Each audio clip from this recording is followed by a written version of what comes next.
వాడు తెలుసు నాకు ఈడు తెలుసు అవన్నీ కాదురా భాయ్ సాబ్. నీ గురించి నాకు చెప్పు, నేను వింటా. కానీ ఏటోళ్ళ గురించి చెప్తా, నేను ఏటోని కాదు. నీ బాధ ఏందో నాకు చెప్పు, నేను వింటా. ఏటోళ్ళ బాధ అంటే నేను ఏటోని కాదు.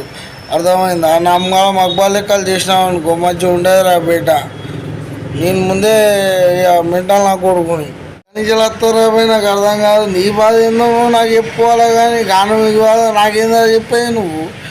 ఇదేంది నా కథ? నీ గురించి ఉంటే నీ గురించి చెప్పు, నాకు వింటా. నేను 1000 వింటా, 100 కాదు 1000 వింటా. కానీ అప్పుడు నీ బాధ ఏందో నాకు చెప్పు, నా బాధ ఏందో నీకు చెప్పుకుంటా. కానీ ఇది ఏంది రా కొన్ని గురించి కాని గురించి అట్లా కాదు రా. నీ కళ్ళ మీద నువ్వు నిలబడు. అవన్నీ బాధలు చెప్పుకోవాల్సిన అవసరం కూడా లేదు నీకు. అర్థమైందా? నీ కళ్ళ మీద నిలబడు. నీ గురించి 100 మంది చెప్పుకొని అర్థమైంది. నవనే 4 దునియా మాట్లాడుతుంది బాయ్.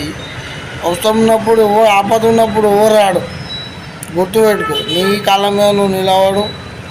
నీ అయ్య వాళ్ళు మంచిగా ఒక లెవెల్లో తీసుకురా. ఏటోళ్ళ మీద వాడు ఏడితే ఏం రాదు. ఆయనకేం రాదు, నీకేం రాదు.